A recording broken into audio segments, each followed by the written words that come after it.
Anytime there's a new generation of hardware, whether it's CPU or GPU, we find more people kind of jumping into the whole PC gaming space. Well, this time it's kind of like the perfect storm because we have new CPUs and new GPUs that all kind of launched around the same time. So today I've teamed up with iBuyPower to kind of give you guys a guide if you're transitioning from console to PC, best practices, things you need, quick startups to make sure that your system's up and running, to make sure you're getting the full potential out of your system, because there's more involved to switching from console to PC than just plugging in a keyboard, mouse, and monitor and being up and running. So a huge thanks to iBuyPower for sending over one of their Element 9 gaming PCs. This is specifically the Element Pro. We're gonna be using this for today's guide on getting things set up. It kind of helps to have a brand new, untouched PC, because that is the state at which we're assuming anyone transferring from console to PC for the first time is going to be moving from. So first things first, we've got the tower kind of protected here in this open cell foam. This particular setup comes with a keyboard and mouse, which is kind of nice because that's obviously something that you're going to need. Now, if you're using a controller and you like to game with controller, you can do that on PC. A lot of people think PC is keyboard and mouse only. It's actually not true. Most gaming developers these days have been doing very good at making sure that there's at least a controller element to most games. Keyboard and mouse for most people is that's going to be the preferred method of input when it comes to gaming. But fortunately, if you're coming from an Xbox or PlayStation 5 or PS5 Pro or PlayStation 4, those controllers are all USB and you can use those on your system as well. So what we're going to do right now is we're going to go ahead and unpack this guy. We are going to get it set up, and we'll start with showing you guys the best ways to do your setup, because that is where a lot of people who've never owned a PC before kind of get caught up in just kind of plugging things in wherever they fit, and that's not the most efficient or even the correct way to get your tower up and running. Wow. So one thing to point out is, ow, shocking, I know. One of the things I want to point out first of all is you clearly want to make sure that any of the packing material that is inside your system is fully removed, including any of the protector film that is on your case, especially if it's covering up any of the vents and stuff. So this has got a clear glass side panel, which as you can see right here, we have a quick start guide that's taped to it, which is kind of showing you how to open up the panel if you need to install your GPU, which it looks like in this instance we're gonna have to do, because this comes equipped with an RX 9070 XT. It's not actually plugged into the system. So clearly, this is one of the safest way to ship a system. And you might have a lot of SIs that do this. You might have the graphics card come in a separate box or something, but obviously this is not quite ready to be up and running yet. So let me go ahead and get this open. Let me get all the packing material out, and we'll do a quick install guide for the GPU, just in case you find yourself in this particular scenario. But if the SI is doing their job right, you should get an instruction sheet like you got right here, giving you all the quick start setup, making sure that you don't have the stress of turning on your system for the first time and getting nothing. Just a black screen on the monitor. Nothing's more stressful than that.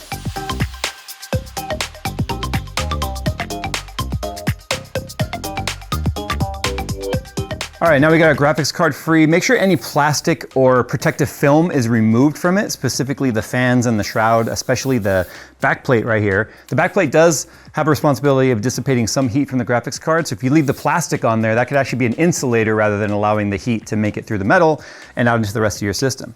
So we need to remove the screws that are right here stored in place for holding the graphics card down. The Element Pro that we have right here from iBuyPower already has the 2 slots that are needed removed, so there's no guess as to which port anything goes in. We need to make sure we line up the PCI Express pins with the slot right here on our graphics card. It's our motherboard. It's always going to be pretty much the top one. Make sure it's lined up. Make sure it's lined up straight. And then once you see it start to seat in, then give it a gentle push and it will lock into place. Then we put our 2 screws back into our case to secure it in place, because obviously we don't want it falling out. And then we need to take our power plugs right here to plug them in. Now these are already routed and zip tied together, facing the right way. So if you have a pigtail like this, make sure they are locked together. There's little tabs. And then line that up with the PCI Express power on the graphics card. Make sure it clicks in all the way. You should get an audible click. Here goes the second one. Now listen for the click. There. So once it's clicked in, you're good. Your graphics card may have 1, it may have 2, it may have 3, it may have a totally different plug, which is a smaller plug that's just a singular. Make sure they're plugged in all the way, and make sure nothing is up here like these little pigtails. Make sure none of these are in the way to impact the fans at all. Otherwise you could stop the fan from turning. Then you might run into some overheating type of issues. So you can see I've already removed all the plastic from the glass on the case. I'm gonna go ahead and remove the plastic from our side panel glass. Be careful with your side panels. These are tempered glass, which means they are designed to explode on impact. And by impact, I mean specifically any of the corners. I feel like this is something I see with new PC owners all the time, is they're not careful with their side panel. They toss it around and then kaboom, they explode. So I'm gonna leave that fragile sticker on there for now. I'm gonna take my side panel, get the tabs in the bottom, clicked in on top. There we go. Now we're ready to set it up. And that's the part that tends to confuse a lot of people that have never owned a PC before. So let's talk about some of the essential things that you're gonna need. As I already showed, this particular tower comes with a keyboard and mouse, but if not, you're still gonna have to provide your own. So I'm just gonna use our keyboard and mouse that we already have right here. These are both using standard USB-A plugs like this. Now, keyboard and mice are not generally a USB 3.0 device, but you'll notice two different colors of USB ports on your motherboard. In this instance right here, we need to pull off this sticker. And the reason why this sticker is here is you'll notice that there is an HDMI port on the motherboard right here. But we don't want to plug into the motherboard, we want to plug into our graphics card because this is what's going to be getting us our video signal. So one of the biggest mistakes people that are setting up a computer for their first time make is they just see the HDMI cable and then they go, oh, that's where I need to plug it in, boom.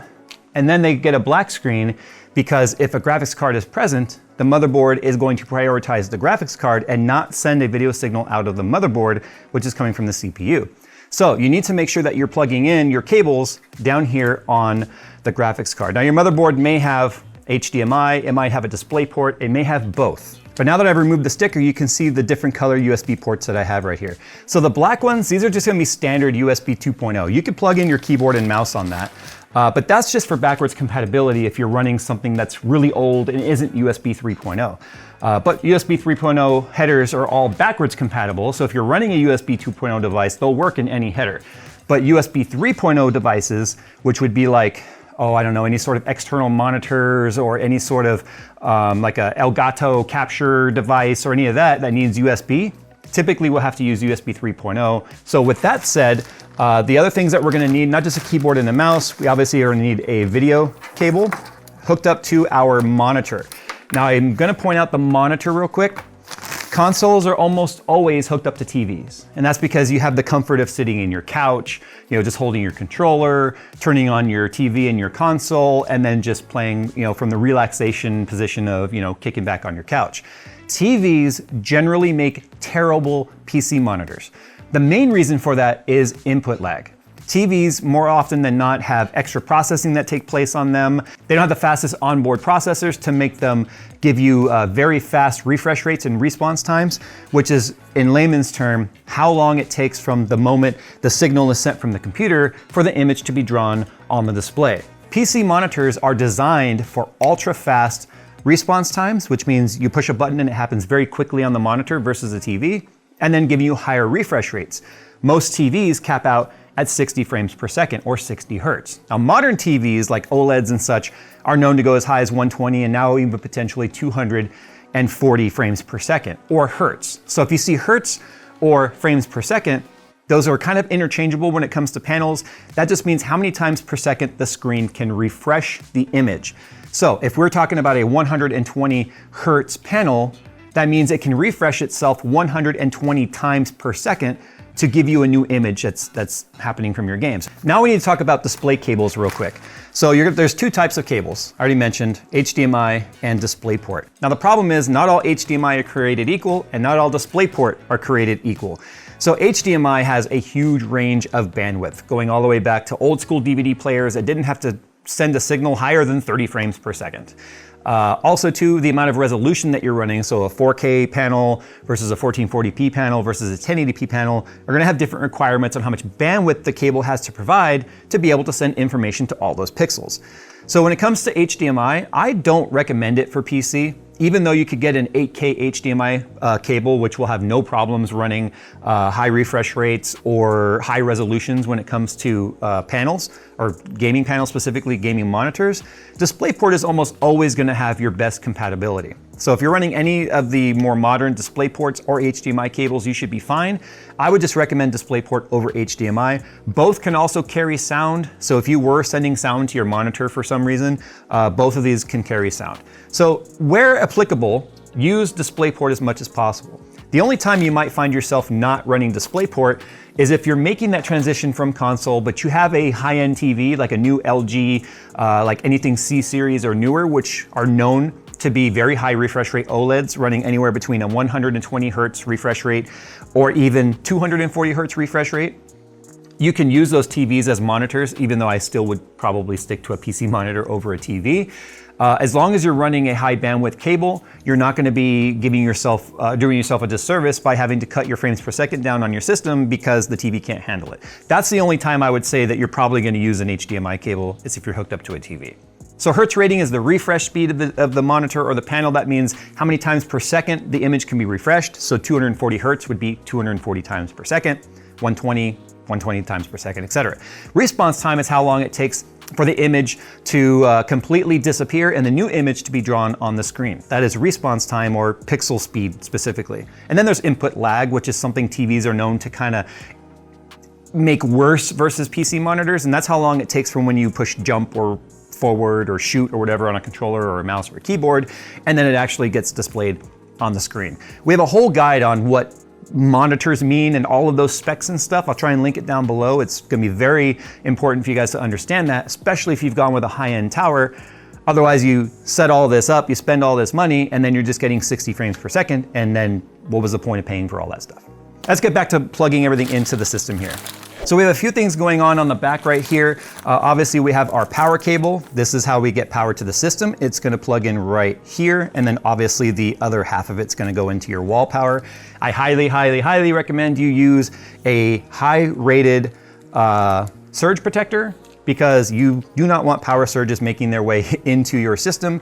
And if you live in the lovely state of California like we do, the power constantly likes to do these what's called brownouts, which is where the power company likes to turn the power off because the power usage goes too high in the area.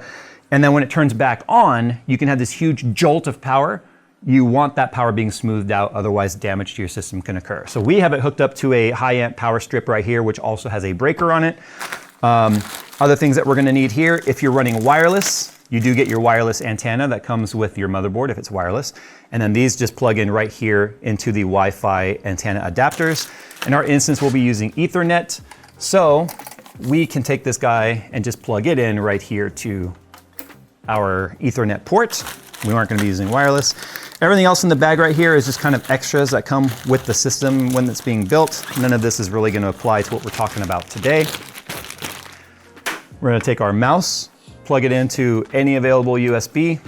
We are going to take our keyboard, do the same thing, plug it into any of our available USB. Then we're gonna take our DisplayPort cable and we are gonna plug it in to the graphics card down here. It really doesn't matter which one you plug it in. Any of the three is fine. I usually just tend to use the far right one. And then our power is already turned on right here. Now you might find yourself in a situation where you're pushing power and nothing's happening.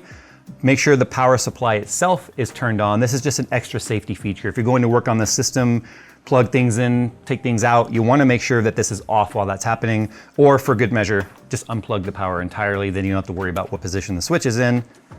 There we go. Turn that on. Now we are ready for our very first boot, which is actually pretty exciting, I guess. I'm envious of the person going from console to PC for the first time. You only get to experience a first once. And I experienced my first PC many years ago, and I don't know what that new feeling feels like. And this conversation got very subjective in terms of what we could be talking about, but I think it all applies. The first time is the scariest, but also the greatest. Now, some motherboards will have a little light that'll turn on it when it sees power from the power supply. This particular motherboard does not, but we wanna make sure our power supply is on the system and our monitor is on. Often you'll see a yellow or an amber standby light. This just tells you it is waiting for a signal. Now, it'll automatically turn on when it sees a signal from your computer. So the power button on the Element is right here in the corner. There we go. You can see everything's on, all the fans are turning, all the RGB is RGBing. And now we just wait. The first boot usually takes the longest, especially if it's an AMD system, which this particular system is. It takes time. The system is turning itself on. It's doing some pre-checks. It's making sure the RAM speeds are all set and trained and running. As you can see, we got a blue light, so it's going to turn on pretty quickly here, actually. And it turned back off because it's probably going to power cycle right now and do lots of tests and checks. So this is called post, or power on self-test. That's where the BIOS is checking to make sure the GPU is present, the RAM is present, the CPU is present. There we go. Any drives are present. And then once it's done right here, it'll automatically boot into Windows. So once you see that little thinking wheel, that means Windows is currently loading. And what we should have right here is a very low bloatware setup, because iBuyPower does not put all kinds of bloatware on their systems.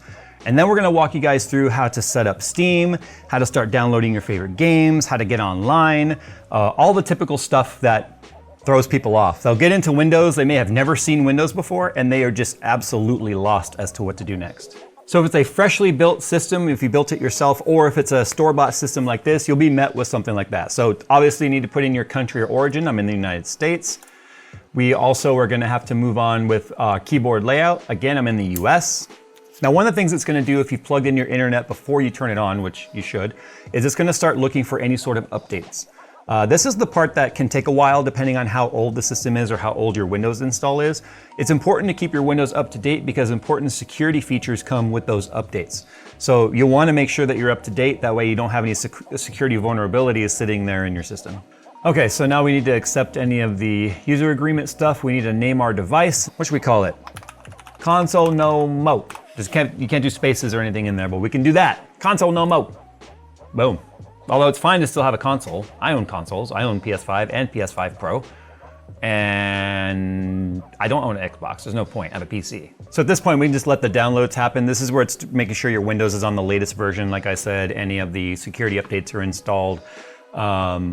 So it says, feel free to walk away or check out the latest Windows features. I don't care about any of that crap. So we're just gonna have to wait for all 3 steps to be done right here. First, it's gonna download the updates, and then it's gonna automatically apply them. Let's just be clear, this is happening specifically because the internet is present to Windows as we first turned it on right now. You could technically sort of skip this step by making sure that your internet's not plugged in, but it's gonna nag you to plug it in. So let's just, for the sake of safety, make sure all the updates are in and let it do its thing. This, depending on the speed of your internet too, could take a few minutes, it could take an hour.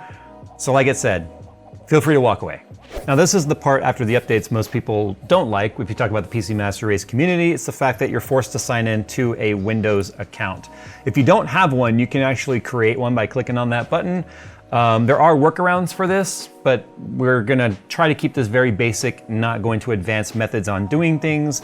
So I'm gonna go ahead and sign into my Microsoft account. Obviously, I'm not gonna show that part, but this is where you need to either sign into one if you already have one or create one. So once you log in, this is what you're gonna see is the privacy settings for your device. I recommend turning all of these off. This is all that information on your system being sent over to Microsoft for no reason other than to target ads and such. So turn them off. There's no reason to have those on whatsoever. Okay, so now what it's gonna do is it's gonna get you into your desktop, and that's where we start getting ready to have some fun. Okay, so first things first, let's get our monitor set up. Like I talked about earlier, we wanna make sure we're getting all of our frames per second. So if you right-click your mouse on the desktop, go to Display Settings, and if we scroll down to Advanced Display under Related Settings, you'll see over here, choose refresh rate, and you can see it's set to 60 Hertz. Now, everything your monitor supports will be shown in this particular window.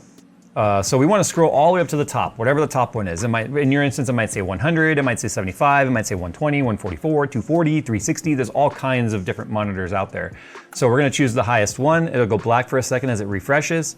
We need to say keep changes, and now when we move the window and stuff around, it's extremely buttery smooth. Now, one thing we talked about earlier here is extremely low and pretty much no bloatware when it comes to the iBuyPower system. So there's no consoles or dashboards or anything running. The only thing we have up here is our recycle bin and our Microsoft Edge. I also don't really like this wallpaper. So to change the wallpaper, you can right click, go once again to the personalize. You can choose from the pre-installed wallpapers or find your own. But I'm just gonna make it to something simple and dark. There we go. So let's go ahead and make sure we're connected to the internet. If you're wired and everything's working, you'll see this square with the plug on there that shows you're connected. If you're using wireless, you should see the wireless icon right there if you're not plugged into anything, but just in case, you can click the network access, click the right arrow on your wireless devices, And then that will show up all the Wi-Fis that are in your area. You connect to yours, and then it'll be up and online. So the first thing we're gonna do is go to our browser. The first start on Microsoft Edge is really annoying, but it's the pre-installed browser. A lot of the times people will use it to just install another browser they want to use. But anyway, we're gonna say start without your data. It's gonna nag the crap out of me, telling me to sign in. I'm gonna say no. Unclick bring over data from other browsers, confirm and continue. Yes, I'm sure I want to continue without Google. Do not make my experience more useful. So you can see I had to go through a lot just to tell it, I don't want to use you. Anyway, then it opens this tab, which is also extremely annoying. So we're just gonna close that. There we go. Now we can go to the top of our browser and go to steampowered.com. Now, Steam isn't the only game launcher, and that's what they're referred to as game launchers. So you got Steam, obviously, which we got right here. There's EA Origin, or Origin EA, which is games like Battlefield, Battlefront, all that stuff's gonna be over there, like The Sims, EA Sports type games are all gonna be on EA. You've got Uplay, which is Ubisoft-based games, and then you've got Epic for Epic-based games, which would be like Fortnite and Rocket League and all that sort of stuff. So that's kind of the downside, is unlike on console, where you just turn on your console and any games you've bought on the store are gonna be there, you got all these different stores. So that's kind of a downside when it comes to PC. But the first thing we're gonna do is click Install Steam right here on the top, and then we're gonna click Install Steam again, and then we'll see it's downloaded right here. When it's done downloading, you can click Open File, say yes. This is part of the Windows security stuff, asking to make sure, are you the one opening this program? Do you want to run it? It's kind of a antivirus sort of a deal. Okay, we click Next, choose your language, Next, install location, just leave it as the default, click Install. And then when it's done, click Run Steam. And then we can just close the browser from there. And when it's done, Steam will automatically pop up. It's putting an icon right here on the top of your screen, so you can launch Steam from there. This is what you're gonna see right here after the Steam launches. You'll have to log in. If you haven't created a Steam account yet, you'll have to create one, which is done right here under the Don't Have a Steam Account, Create a Free Account. Before I do that, I'm gonna plug in my controller, because there's a neat function within Steam called Big Picture, which actually makes it very comfortable for console players to use, because you can basically run Steam as if it was like its own OS. So let's go ahead and plug in our controller. This is my eSwap right here from Thrustmaster. I'm just gonna plug it into the USB right here on the front. Windows automatically detects it. You can hear it by hearing the dudunk sound, and it will automatically recognize it as a game controller. In fact, it's already installed. You don't have to do anything besides just plug it in, especially since this one identifies as an Xbox controller. All right, so now we're gonna go ahead and log into Steam. I'm gonna go ahead and log into my account, but you guys are gonna have to create one if you don't have one already, and then log in. So when you first log in, you're gonna be greeted with a friends list, which should be empty. If you have, it's a brand new account, there won't be any friends on there. You'll kind of see the latest kind of deals and ads that are running on Steam. Steam things that are very important to keep track of is when the Steam sale is happening. And that's when games go on major discounts, sometimes up to like 80% off on the title. So a lot of people will say, I'll just wait for the Steam sale, because usually you have a summer Steam sale and a winter Steam sale. And then sometimes they even do kind of other seasonal sales in fall and springtime too, but winter and summer are the two major Steam sales. Now, I mentioned earlier that there is a mode within Steam that makes it feel very comfortable for console players, and that's called Steam Big Picture. So up here at the top next to your name, you'll see this kind of picture of a monitor, and it says Enter Big Picture Mode. If you click that, it'll restart Steam, and now it's kind of running an OS on top of Windows. So now essentially this is like what those that are running using Steam Decks kind of see. So it's kind of its own built-in operating system. Now you can use your console or your controller to move around just like it was any other console. So you can do it this way if you want. And this is when it would become more comfortable to kind of sit back on your couch and have that whole console gaming experience, especially if you're running a wireless controller.